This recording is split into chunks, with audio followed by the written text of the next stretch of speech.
यशोमती मैया के नंद लाला। नारायण हरि, नारायण हरि।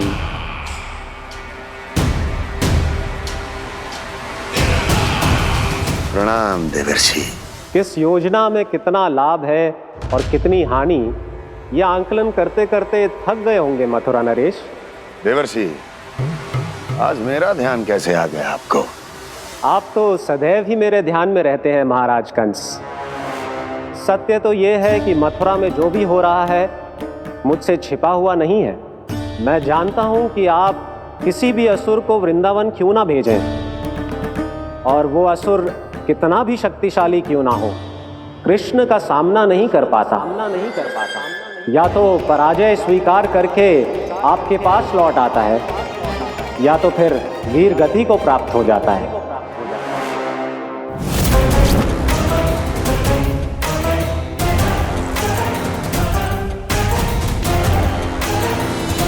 वाह, मुझे मेरी असफलताएं स्मरण कराने आए हैं, मेरे घाव को खुरेदने आए हैं, उन पे नमक छिड़कने आए हैं। मित्र को शत्रु समझने की भूल मत कीजिए महाराज कंस। मैं तो आपकी सहायता करने आया हूं। हाँ, और मेरी सहायता। कृष्ण विष्णु अवतार है, आप विष्णु के भक्त हैं। मैं हूं विष्णु द्रोही, फिर भी तो आपके आराध्य को हानि पहुंचाना चाहता है, उसकी सहायता करना चाहते हैं आप। क्या आप निश्चित रूप से कह सकते हैं कि आप ब्रह्मांड के सभी नियमों को अच्छी तरह समझते हैं? अवश्य। आपके लिए बस इतना ही जानना पर्याप्त होगा कि मैं जो कुछ भी कर रहा हूं उसके लिए मेरे व्यक्तिगत कारण हैं। मैं तो बस आपके हित में पिछली बार की तरह एक सुझाव लेके आया था, पर यदि आप मेरा सुझाव सुनना भी नहीं चाहते तो आपकी इच्छा। नारायण हरि, नारायण हरि। कारण चाहे जो हो, इनके पिछले सुझाव के कारण ही आज मेरे शत्रुओं की संख्या कम है। अन्यथा मैं देवकी के अन्य पुत्रों को भी जीवित छोड़ देता, और आज वो सब अपने भाई के साथ मिलकर उसकी शक्ति को अनेक गुना बढ़ा देते। ठहरिए देवऋषि।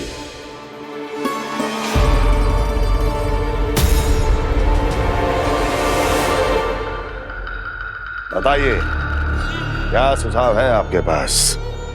मेरे सुझाव का नाम है कालिया नाग।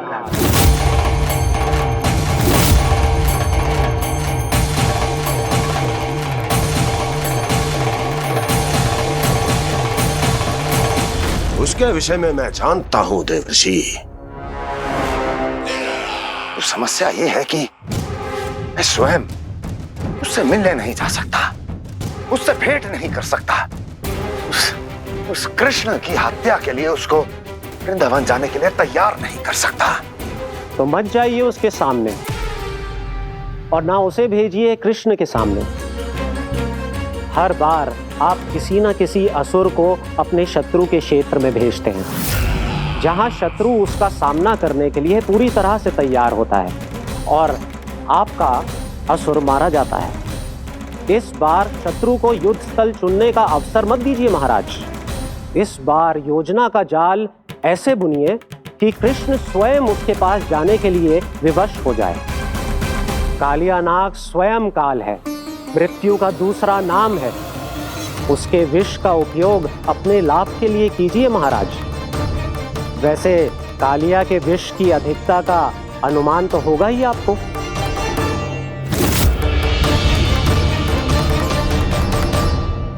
एक बार जो उसके क्षेत्र में पहुंच गया, फिर उसके विष से बचना असंभव है। उचित सुझाव है देवर्षि, उचित सुझाव है। देवर्षि, उस छलिया विष्णु की भक्ति करते करते आप भी उसके रंग ढंग सीख गए हैं। उचित है। उचित है।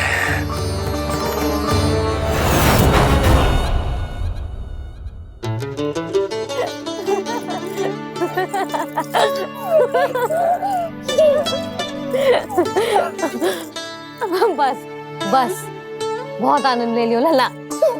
बस अब दूध पी ले। ठहर ठहर, गर्म है। जी ले पी।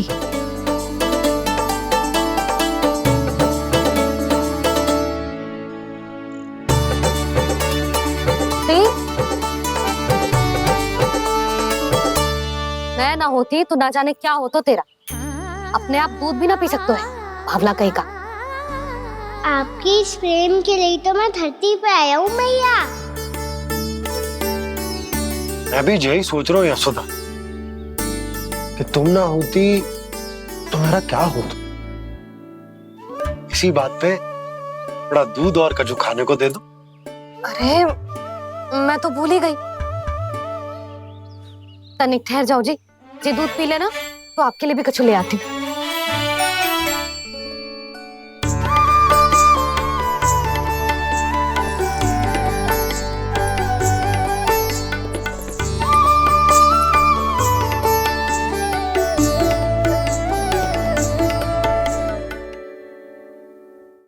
प्रणाम महाराज।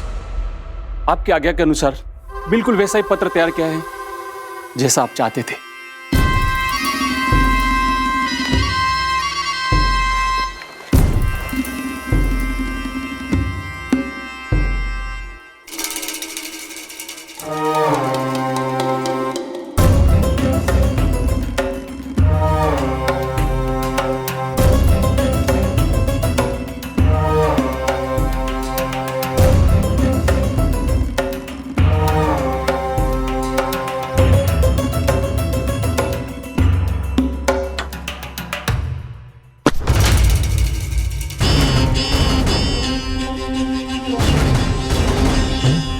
कृष्ण जन्म से लेकर आज तक ये मेरी सबसे महत्वपूर्ण योजना है। इसका सफल होना निश्चित है दूत, किंतु केवल वही करना जैसा मैंने कहा है। जाओ।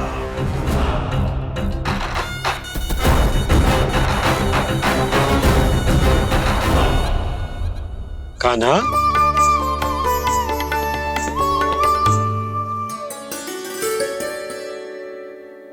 क्या होगा? बाबा मैं चाहता हूँ कि मैया की ममता क्रिस्टल फ्रेम की वर्षा मुझ पे सरते ऐसे होते रहे। वो तो होती रहेगी लल्ला। अपने लल्ला के लिए किसी मैया का प्रेम कभी कम हो सकता है भला? नंदराज, वो मथुरा से एक दूत आयो है महाराज कंस का राजपत्र लेके।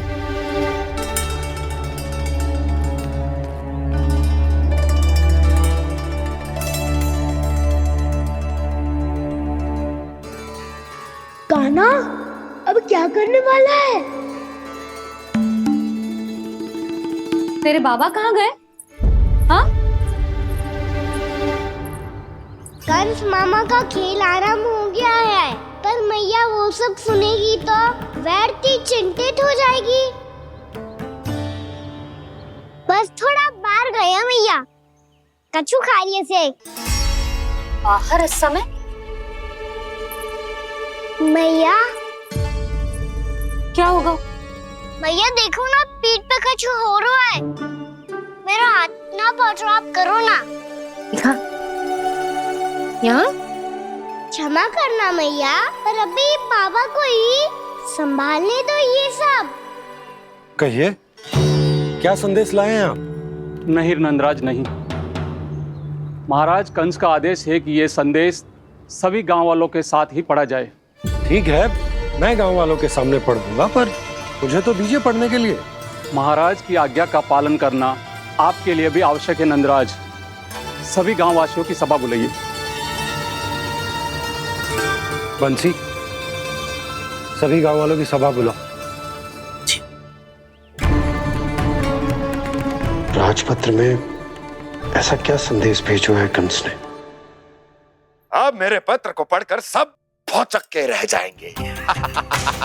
और वो कृष्ण, उस कृष्ण के पांव के नीचे से तो भूमि खिसक जाएगी, आकाश फट पड़ेगा, बिजलियां गिर जाएंगी। प्राप्ति, ओ प्राप्ति, कंस का पुत्र स्वयं को बहुत अधिक शक्तिशाली समझता है ना वो। अब देखता हूं कैसे वो इस महासंकट का सामना करता है। वो कृष्ण, वो अपनी मृत्यु स्वयं चुनेगा या मृत्यु की वेदी पर चढ़ा देगा प्रिय वृंदावन वासियों को।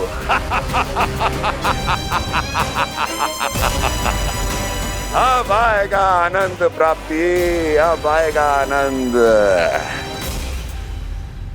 सबको इकट्ठा करवा के ही पढ़वाएगो। अवश्य ही कोई विशेष संदेश दिया होगा कंस ने। मैं भी यही सोच रही हूँ सुलक्षणा जीजी, कछु ना कछु तो विशेष है, पर जे हो क्या सकता है? हाँ, बात तो सही है। ऐसा क्या हो सकता है?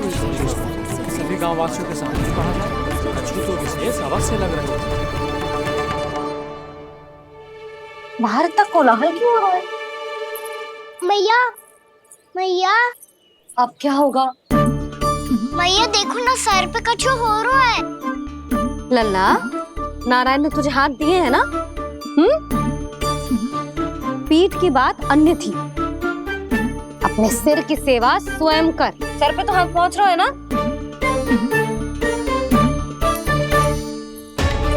मैया सुनो ना, मैया देखो ना, तीव्र कर कछु हो रहा है। मैया देखो ना, तीव्र कछु हो रहा है।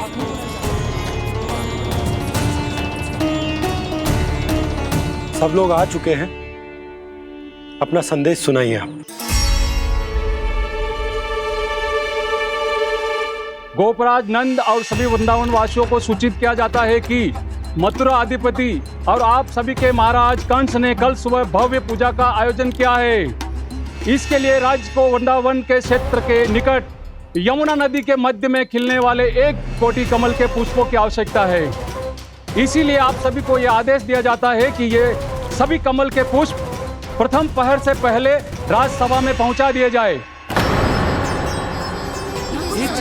इतने सारे पुष्प, वो भी प्रथम पहर से पहले कैसे हो सकते हैं? यदि आप ऐसा करने में असफल रहे तो इसे राज आज्ञा का उल्लंघन माना जाएगा और राजद्रोह के आरोप में आप सभी को कड़े से कड़ा दंड दिया जाएगा। स्मरण रहे, यदि कल की पूजा में इन 1 कोटि कमल के पुष्पों का ना पहुंचने के कारण कोई व्यवधान आया तो समस्त वृंदावन वासियों को दोषी माना जाएगा और पूरे गांव को निवासियों सहित धूल में मिला दिया जाएगा। कल प्रथम पहर तक का ही समय है आप सबके पास।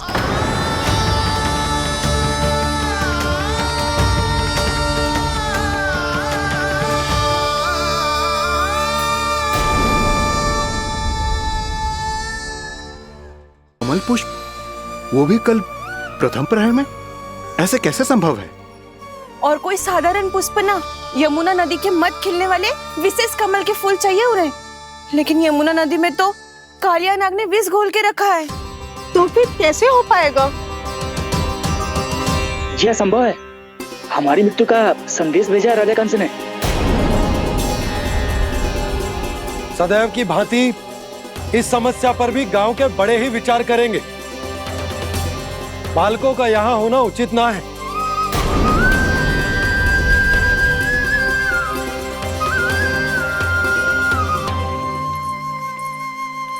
लल्ला, ले जे गेंद ले, जा अपने सखाओं के साथ खेल।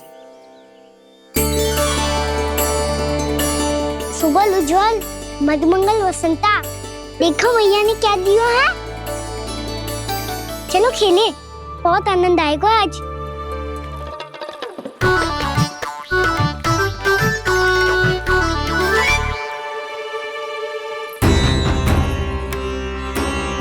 भानु, बंसी, जाओ और शीघ्र ही वो घेरे का कार्य समाप्त करो।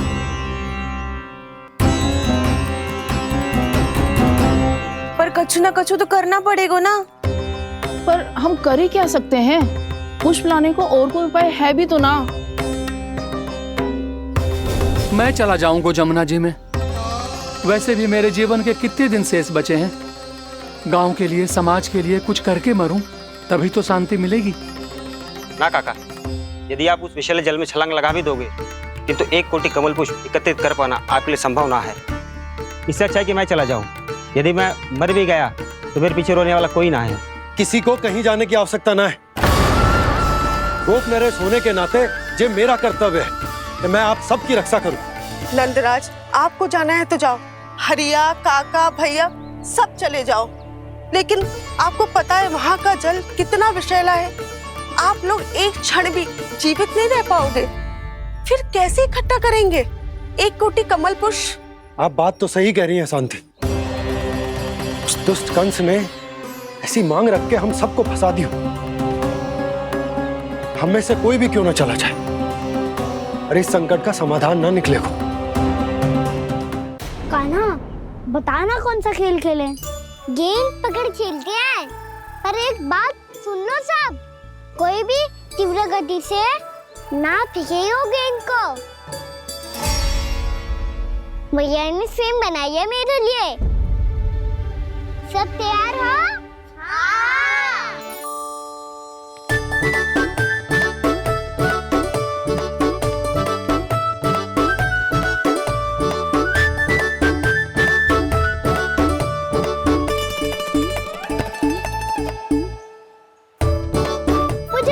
मुझे दो।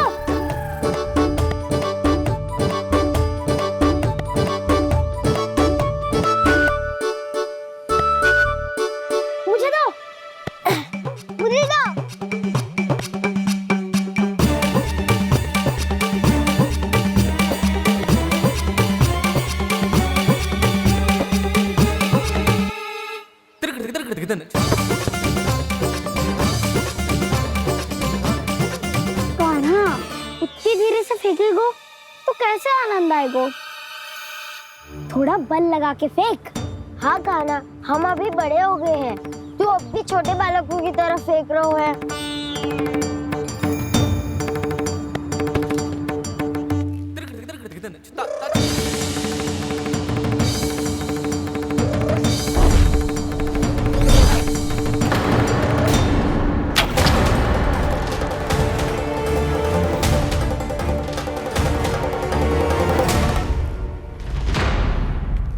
दीदी जी क्या करो कान्हा? गेंद तो डूब गई।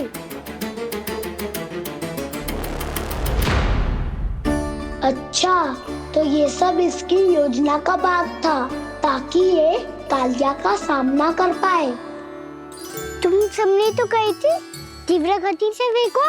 देखो फिकवा दी ना मेरी गेम। मुझसे नदी में। अब मुझे जाके लानी पड़ेगी। रुक जा कान्हा, रुक जा कान्हा। जी क्या बोल रहे थे कान्हा? इसमें तो बहुत संकट है। कोई भी संकट मेरी मैया का उपहार खोने से बड़ा ना है। बहुत प्रेम से बना के उन्होंने दी थी। हे नारायण, कोई उपाय समझ में ना आ रहा है। भैया, अब कैसे करेंगे हम अपने गांव की रक्षा? कीड़े पड़ेंगे उस दुष्ट को। यदि उसके कारण किसी के प्राण चले गए तो कौन सा फल मिलेगा उसे इस पूजा का?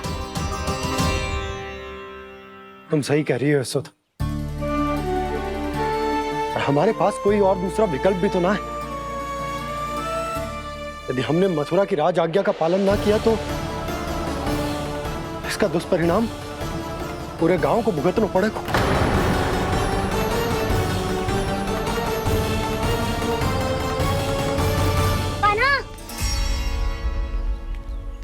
तुम्हें पता है कि तो भगवान है, दिव्य है, बहुत शक्ति है तुझमें। पर फिर भी हम तुझे विषैले जल में ना जाने दे सकते। कुछ होगा तो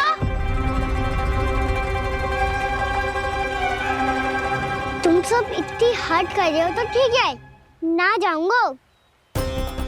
गेंद कहाँ गिरी है, कितनी दूर गई है, ये तो देख लो, ताकि उसे बाहर निकालने का कोई उपाय ढूंढ पाओ।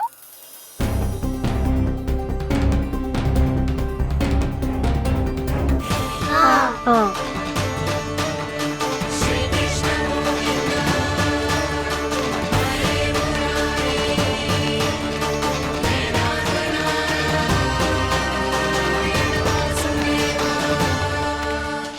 कान्हा की ये लीला तो समझ ही नहीं आ रही।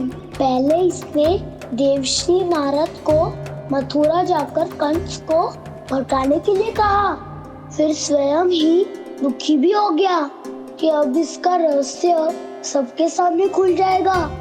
और अभी स्वयं ही तो इसने कहा था कि गेंद बहुत महत्वपूर्ण है, फिर स्वयं ही उसे नदी के विसले जल में फेंक दिया।